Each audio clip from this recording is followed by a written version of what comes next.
semifinal? It does because of the qualification of the two teams. I look back at games in the past that have had this much star power with teams that roll in with winning streaks like this, and the only parallel that I can find what I've covered would be the Texas USC Rose Bowl. The star power of those two teams, Vince Young, Reggie Bush, Matt Leinart, both on huge win streaks. Obviously it was a championship game. This isn't, so it can't feel the same. But you talk about 28 versus 19, 5 of the top 9 vote getters in the Heisman Trophy. And it's got individual star power. It's got two teams on a collision course. It's got history. Clemson's chasing something that's very special in the history of the entire sport. 3 out of 4.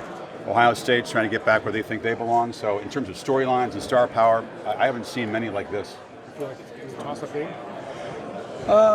Toss-up game? There are no true toss-up games. You got to find that edge somewhere. I think Clemson's favored for a reason, to be honest with you. I think that you can count on the guys that are the core leaders of that team, especially on offense, kind of delivering in a big game. I don't discount the fact that Lawrence and Etienne and a lot of those guys who were a part of the championship last year have put together an almost perfect performance in a championship game against Alabama and beat them by 4 touchdowns. For Ohio State, they answered a lot of questions against Wisconsin coming off the canvas in their first real postseason game for that group of guys. But to me, I just wouldn't bet against Trevor Lawrence in these situations. And I think that Clemson is favored for a reason. Doesn't mean it's not a very close competitive game. We sure hope it is, man. I mean, that's what we're all here for, to see a close game. How big is familiarity, being there playing this game? I think it counts a lot. I mean, in 30 years of doing this, I've seen plenty of postseason games won with experience and just a steady hand in the big stage. You talk to all the players and coaches who've been through this. There's a jump in intensity from regular season to conference championship. There's another jump to the semifinals, another jump to the championship. If you don't come out and match that energy and that intensity early on and then sustain it, you don't win. And I think Alabama got caught last year in a Clemson avalanche. The Tigers came out, made big plays early, got momentum going, and Alabama sort of tapped out, which is something we hadn't seen before. If you can make Alabama tap out, you can do anything in the sport. So I think that for that reason, the Clemson is a proven commodity in that department. Ohio State needs to be very aware early on and come out, execute well, be intense, and impose themselves and not get punched in the mouth quickly, because I think we can see playoff games get away from one side if they're not ready from the jump. Chris, do you think Chase Young can be nullified maybe as he was limited a little bit in the last 2? Yeah, I mean, I think that Tremaine Ankrum, the tackle for Clemson, we had a long talk with him. He's very proud of his technique. He's very confident in his ability to block anybody. I think they'll give him a chance to see what he can do one-on-one. If that doesn't work out, they'll try to help him out there. But I think that you talk to Chase, I mean, he's NFL ready. He just has the demeanor of a 5-year All-Pro. And I think he's worked hard. I think he's well aware that he didn't have his best games down the stretch.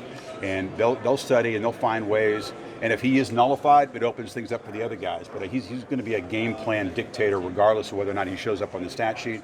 He has a way of, I think, influencing the game, even if it's not a sack, just by a pressure or maybe moving the launch point, opening things up for other guys. And I'm really eager to see the game within the game with Chase against their edge pass protectors. Are you surprised he can occupy almost 3 people sometimes?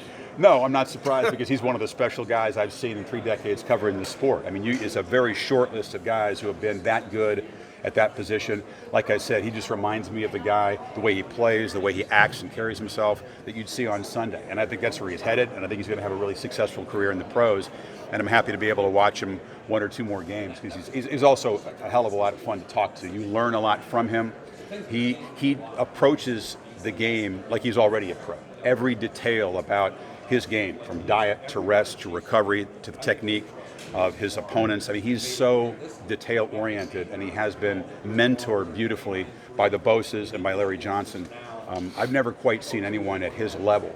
I know that was awesome that he was a Heisman finalist because it's long overdue that guys on that side of the ball get recognized. So he enjoyed himself in New York. I think he got something out of it, and it was good for the sport to have him there. At the NC State game, when you said you thought Travis Etienne was the best running back in the country. It wasn't close. Do you still feel that way? Did I say it wasn't close? Something like that. I do think he's the best running back in the country. I think it's hard to judge a guy that's carried it, 6 times in the fourth quarter and has never really had to dig deep. I do think there's something to be said for a running back that has to carry the ball 25, 30 times and the game is on him. So Jonathan Taylor comes to mind. I would never say he's not a deserving Doak Walker Award winner because so much of the offense is run through him, and Travis is a piece of Clemson's amazing puzzle. But I do think when it comes to acceleration and strength, yards after contact, 5.3 is what ETN brings. So I don't know that it's not close. I think Dobbins is right there with him. I think it's an interesting question. Who would you take, Lawrence and ETN or Fields and Dobbins? I think that's, to Ohio State fans, their answer would be clear. Clemson fans would be clear. Us neutrals, it's an interesting Barstool conversation. So you think the first half against Wisconsin maybe is a little bit of a red flag? Well, I think Fields wasn't healthy, so I think if he didn't have a quote-unquote excuse or he wasn't playing with something that was clearly on his mind and hurting his mobility, I have to say I watched that game back on the plane for about the third time, and it does give you pause because Wisconsin's offense was hurting Ohio State with speed. And Cephas was having success. The Jet Cephas were having success. Some things that Clemson can bring a lot more dangerous fashion than Wisconsin. I'd be a little concerned. I think if you look at that game versus the way Clemson has been consistently dominant, except for one game this year, that's sort of the reason why they're favored. But that doesn't mean that a 60-minute fist fight, Ohio State won't play better. I think they need to play better than they did in that game, clearly. Daddy said that these two teams are almost mirror images. Would you agree with that, or what? That sounds like the kind of thing coaches say in a press conference. I don't think they're mirror images. I think they each bring talent. I think that the way they're built is very, very similar. They're built with elite talent, 4- and 5-star players, recruiting classes that are at or near the top every single season, and then they're developed spectacularly with resources at both programs that are unsurpassed in the sport. So from that standpoint, I think the programs, one in the North, one in the South, are built very similarly. And they've dominated in a similar fashion, but I don't know, mirror image means they're identical, and I don't see that. Well, how the Clemson defense got the upper hand on the Buckeyes, in your opinion? Well, I think by stopping the run. There's no mystery. They're going to load up and stop the run. It's what Brent Venables does. There's no one, and Dabo expressed this, there's no one you trust more in this situation, getting a defense prepared for weeks at a time for a big game than Brent Venables at this point. He's coached in 7 national championship games. He's won a couple in recent years. His defenses have been ready, and they've shut down some really effective offenses. I think if you stop the run game, if Fields is not able to move with his usual explosiveness, if the quarterback run game is not a part of the equation for Ohio State, to me that's big trouble. So they'll try to negate the run game and then take their chances on the edge. I think that Ohio State's receivers are very good. Are they at Clemson's level as a core? It'd be hard to make that argument. So the challenge is very real because it's very tough to stop J.K. running it behind the tip of the spear, as Ryan Day calls it. Guard, center guard is devastating. And that part of the offensive line, Ohio State's been able to control games right there.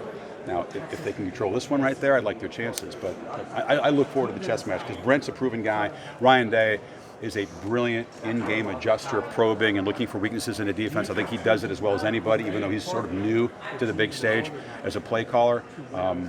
Look forward to watching that unfold because they're both really, really good at probing for weakness and then exploiting it. What player do you think would be an X factor that nobody's really talking about? I don't know. Galloway comes back for Clemson, so you get the tight end who's been suspended for an entire year, a very athletic tight end that can get vertical. Jordan Leggett kind of comes to mind when Clemson had that kind of a player. Deshaun Watson's offense was even more dangerous. They haven't had that kind of a player this season. Can a guy who's so rusty, hasn't played in more than a year, be a factor? Remains to be seen, but I think if Ohio State's not aware of him being back in the game, the athletic component that he brings to it, the ability to get downfield and find a mismatch. No one's talking about him, but I keep an eye on him out of the tight end position maybe, and obviously in these big games, what's fun about it is guys come out of nowhere and become stars, and when the marquee guys are getting lots of attention, other guys get a chance to make a play. Hunter Renfrow, was that guy before anyone knew how good he was in the playoff, and I think that's what's fun for us to see who's going to emerge. It's not a big star already. Is there anything to the Clemson softer schedule argument, or is that negated by the fact that they played so many elite games over the last couple of years? Well, the Clemson schedule, i.e. the strength or lack of it in the ACC, is a fact. That isn't even debatable. They did play in a weaker conference. Fact. Now, that doesn't mean they're not a great team. Except for one game where they sort of kind of mailed it in. against North Carolina until the last minute. That could have been their danger game. But I mean, look at what's going on in the conference. Even look at the bowl performances. I mean, the ACC is not at the level of the Big Ten or the SEC, and it's not close. Doesn't mean a great team can't come out of that conference. But when you're judging teams, I refuse to believe it's a disrespect for Clemson. I just don't see it that way. It's a motivational tool that Dabo uses. I might use it too if I were a coach. He's as good at motivating players as anybody, so you use whatever you got. His players were sub for awards, use that. No, we're voted third, use that. Because you got to keep guys sharp who've won 28 in a row and are crushing people. But if you're going to rank teams based on resumes, look what LSU has done and Ohio State's done. They've just done it against better competition. So that's, I think, when you're splitting hairs, Clemson's favored in the game. Having said that, I wouldn't worry too much what the committee thinks. The people in Vegas, that's their job to decide who the favorite is. And they've decided in this game that Clemson's the favorite. So, I mean, you search for motivational tools where you can find them, and Dabo's pretty good at it. Chris, not to throw a curveball at you, but who do you like in the Cheez-It I could never Bowl? hit a curveball, so... Who do you like in the Cheez-It Bowl, Washington State or Air Force? No, I mean, it's a really good contrast. I mean, I